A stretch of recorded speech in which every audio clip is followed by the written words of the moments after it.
Welcome all. Welcome back to a new episode of Tech This Week. My name is Abdullah. Hope all of you are keeping well. So, in today's episode, I thought of talking about an area that I think I've heard a lot about for the last few years. Maybe so have you, and I just thought we'll probably delve into that. I'm talking about something called as low-code, no-code platform. I'm sure many of you would have heard, right? It created quite a buzz in the tech world when it was launched. So, and if you remember, the rise of low-code, no-code was driven by one big promise, right? Which was to democratize software development. It allowed people, without formal programming skills to build applications quickly and easily. Something that was not thinkable also, say, a decade or two back, right? So for businesses, it was a huge game changer if you come to think of it, enabling, agility and speeding up the software development life cycles and timeline. Uh, but why did the industry feel low code, no code was the next big thing, right?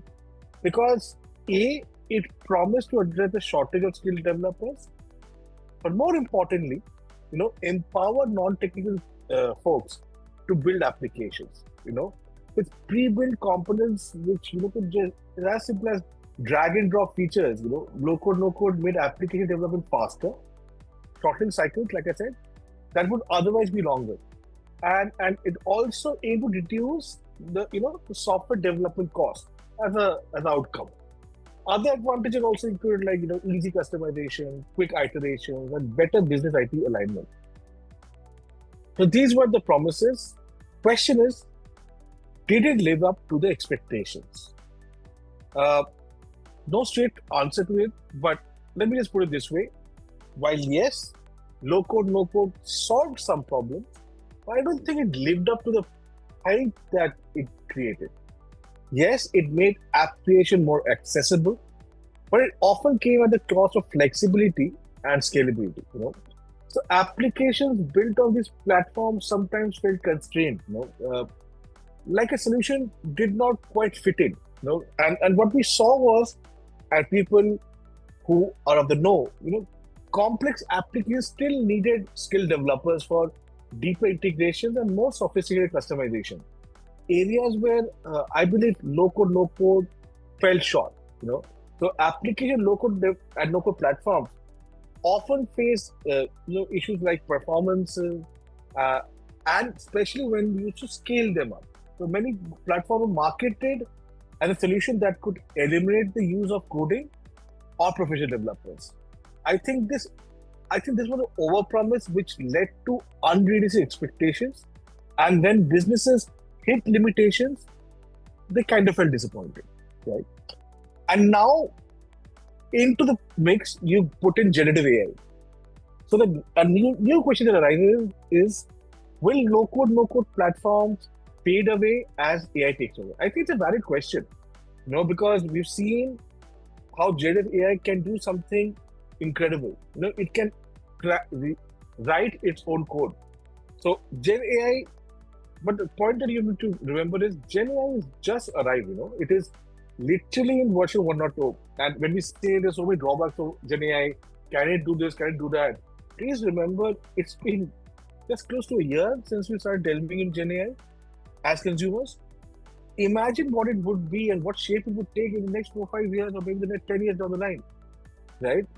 And we are already discussing, this is how it could disrupt the entire software development function. In fact, when we talk about Gen AI, we're not just talking about software developer, it could also impact the role of coders and also to disrupt the entire value chain, which includes testing, UX designing, and so much more. So as a result, obviously, the rise of Gen AI will likely affect the future prospects of platforms like low-code, no-code, for sure. But what is important to understand is what comes after low-code, no-code may not be about choosing between AI and LCMC. I think a larger, more important question that faces us is, do we have to rethink software development altogether. You know, so if you take a step back, like I said, no code was all about accessibility and speeding up development.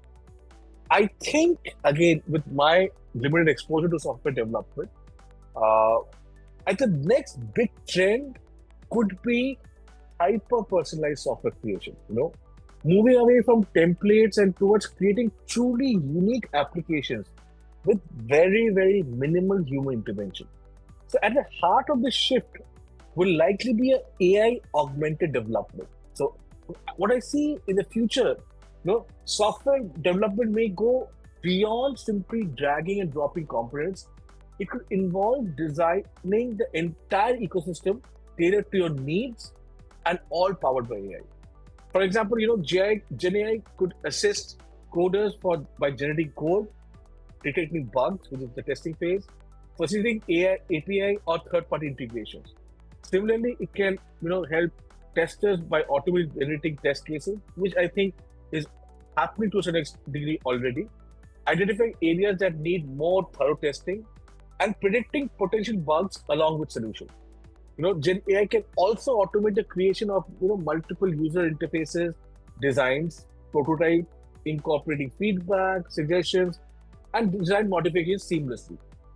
I think essentially what we're trying to say here is Gen AI, won't just build applications. I mean, that's the moot point.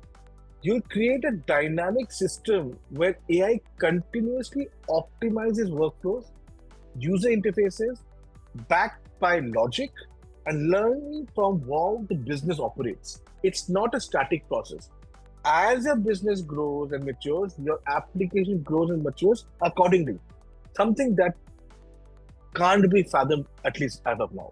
But the future will be all about creating systems that adapt. Applications get smarter with use, and software, like I said, does not remain static. We could see an era of adaptive software where Apple evolved based on real world data, business processes, and user behavior. So, what are we seeing as far as if we are trying to do, crystal ball gazing? What are we talking about? Because historically, what we've seen is, hype cycles often set expectations which are too high.